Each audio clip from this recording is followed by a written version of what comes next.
ಬಾಗೇಪಲ್ಲಿ ಪಟ್ಟಣದ ತಾಲೂಕು ಕಚೇರಿ ಆವರಣದಲ್ಲಿರುವ ರಸಗೊಬ್ಬರಗಳ ಮಾರಾಟ ಕೇಂದ್ರ ಪ್ರಧಾನಮಂತ್ರಿ ಕಿಸಾನ್ ಸಮೃದ್ಧಿ ಕೇಂದ್ರ ಸೋಮವಾರ ಬೆಳಗ್ಗೆ 10:30 ಬಾಗಿಲು ತೆಗೆದ ಹಿನ್ನೆಲೆಯಲ್ಲಿ ರೈತರು ಪರದಾಡಿದ ಪರಿಸ್ಥಿತಿ ನಿರ್ಮಾಣವಾಯಿತು.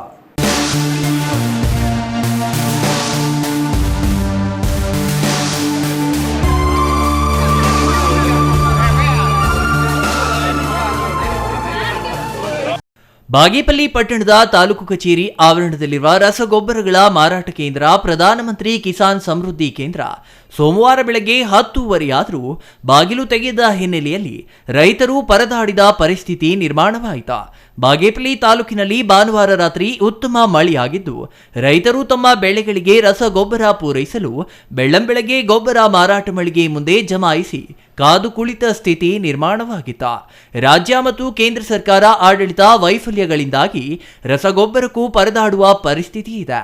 ಪೂರೈಕೆ ಮತ್ತು ದಾಸ್ತಾನು ವ್ಯವಸ್ಥೆಯ ಲೋಪ, ಅಕ್ರಮ ದಾಸ್ತಾನು, ಕಾಳಸಂತೆಯಲ್ಲಿ ಮಾರಾಟ, ಅನಧಿಕೃತ ಲಿಂಕ್ ವ್ಯವಸ್ಥೆ, ಖಾಸಗಿಯವರ ಕೈಚಳಕ ಮುಂತಾದ ಕಾರಣಗಳಿಂದಾಗಿ ಬಹುತೇಕ ಕಡೆ ರೈತರಿಗೆ ಬೇಕಾದ ರಸಗೊಬ್ಬರ ಸಕಾಲಕ್ಕೆ ಸಿಗುತ್ತಿಲ್ಲ. ದೇಶದ ಬೆನ್ನೆಲುಬಾದ ರೈತರು ಪ್ರತಿ ವರ್ಷ ಉಂಟಾಗುತ್ತಿರುವ ಅತಿವೃಷ್ಟಿ ಅನಾವೃಷ್ಟಿಗೆ ಬೆಳೆದ ಉತ್ಪನ್ನಗಳಿಗೆ ವೈಜ್ಞಾನಿಕ ಬೆಲೆ ಸಿಗದೇ ಇರುವುದು ಸೇರಿದಂತೆ ನಾನಾ ರೀತಿಯ ಸಂಕಷ್ಟಗಳನ್ನು ಎದುರಿಸುತ್ತಿದ್ದು ಅದರ ಸಾಲಿಗೆ ರಸಗೊಬ್ಬರ ಸಮಸ್ಯೆಯು ಇದೀಗ ಸೇರ್ಪಡೆಯಾಗಿದೆ.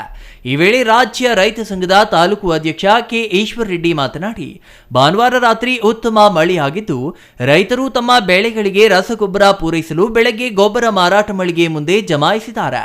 ಗಂಟೆಗಟ್ಟಲೆ ಸಾಲಿನಲ್ಲಿ ನಿಂತರೂ ಮಳಿಗೆಯ ಬಾಗಿಲು ತೆಗೆಯದ ಹಿನ್ನೆಲೆಯಲ್ಲಿ ಊಟ ನೀರು ಇಲ್ಲದೆ ಕಾಯುವ ಪರಿಸ್ಥಿತಿ ನಿರ್ಮಾಣವಾಗಿದೆ ಎಂದು ಆರೋಪಿಸಿದರು. ಇವಾಗ ರಾತ್ರಿ ಮಳೆ ಆಗಿದೆ, ಇವಾಗ ಜೋಳ ಜಾಸ್ತಿ ಇಟ್ಟಿದ್ದಾರೆ, ಇವಾಗ ಅವಶ್ಯಕತೆ ಇದೆ ಯೂರಿಯಾ, ಬಟ್ ಬಂದಿರೋದು ಕಡಿಮೆ ಬಂದಿದೆ, ಜಾಸ್ತಿ ರೈತರು ಬಂದಿದೆ. ಯಾಕೆ ಯಾವ ಥರ ಅನ್ಸ್ಬೇಕಂತೇಳಿ ಅದು ಮೊದಲೇ ಪರಿಜ್ಞಾನ ಇರಬೇಕಾಗತ್ತೆ. ಈ ಏರಿಯಾದಲ್ಲಿ ಎಷ್ಟು ಏರಿಯಾ ಜೋಳ ಹಾಕಿದ್ದಾರೆ, ಎಷ್ಟು ಬೆಳೆ ಇಟ್ಟಿದ್ದಾರೆ, ಎಷ್ಟು ಗೊಬ್ಬರ ಬೇಕು ಅಂತೇಳಿ ಮತ್ತು ಅಧಿಕಾರಿಗಳಿಗೂ ಮತ್ತು ರಾಜಕೀಯ ವ್ಯಕ್ತಿಗಳಿಗೆ ಒಂದು ಗಮನ ಇರಬೇಕಾಗತ್ತೆ. ಇವತ್ತು ಎರಡು ಇರಬೇಕಾಗತ್ತೆ. ರಾಜಕೀಯ ವ್ಯಕ್ತಿಗಳಾಗಿರಲಿ ಅಥವಾ ಅಧಿಕಾರಿಗಳಾಗಿರಲಿ ಒಂದು ಹ್ಯೂಮನ್ ಸೆನ್ಸ್, ಒಂದು ಕಾಮನ್ ಸೆನ್ಸ್, ಒಂದು ಮಾನವೀಯತೆ ಇರಬೇಕಾಗತ್ತೆ. ಇವತ್ತು ಅಧಿಕಾರಿಗಳಾಗಿರಲಿ ಅಥವಾ ಇಲ್ಲ ಬೇಜವಾಬ್ದಾರಿಯಿಂದ ಕೆಲಸ ಮಾಡ್ತಾ ಇದ್ದಾರೆ. ಯಾವುದೇ ಒಂದು ಇಲಾಖೆಯಲ್ಲಿ ಇಷ್ಟ ಒಂದಂಗೆ ಅವರು ಮಾಡ್ತಾ ಇದ್ದಾರೆ. ಇವತ್ತು ಹಿರಿಯ ಬಂದು ಇಷ್ಟು ಜನ ಇಲ್ಲಿ ಕಾದ್ಕೊಂಡಿದ್ದಾರೆ, ಇಷ್ಟು ಜನಕ್ಕೆ ಇಷ್ಟು ಕೆಲಸ ತೊಂದರೆ ಆಗುತ್ತೆ. ಒಂದೇ ಮನೆಯಲ್ಲಿ ಗಂಡ ಹೆಂಡತಿ ಮಾತ್ರ ಇರ್ತಾರೆ. ಇಬ್ಬರಲ್ಲಿ ಒಬ್ಬರು ಬಾಗೇಪಲ್ಲಿಗೆ ಬಂದು ಹಗಲೆಲ್ಲ ಇಲ್ಲೇ ಇದ್ರೆ ಅವರು ಕೆಲಸ ಮಾಡೋದಲ್ಲಿ ಉದ್ಧಾರ ಆಗೋದೇ ಇಲ್ಲ.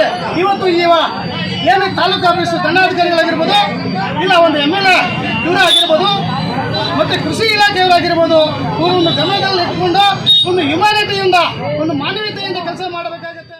ಗ್ರಾಮೀಣ ಭಾಗಗಳಿಂದ ರೈತರು ಬೆಳಗ್ಗೆಯೇ ಬಂದು ಗೊಬ್ಬರಕ್ಕಾಗಿ ಕಾಯುತ್ತಿದ್ದು ಈ ಬಗ್ಗೆ ಸಂಬಂಧಪಟ್ಟವರು ಇತ್ತ ಗಮನ ಹರಿಸದೆ ರೈತರ ಸಮಸ್ಯೆ ಕೇಳೋರಿಲ್ಲ ಎನ್ನುವಂತಾಗಿದೆ. ಸಂಬಂಧಪಟ್ಟ ಅಧಿಕಾರಿಗಳು ಗಮನ ಹರಿಸಿ ರಸಗೊಬ್ಬರ ಒದಗಿಸಬೇಕು, ಇಲ್ಲದಿದ್ದರೆ ಹೋರಾಟ ಮಾಡಬೇಕಾಗುತ್ತದೆ ಎಂದು ಎಚ್ಚರಿಕೆ ನೀಡಿದರು.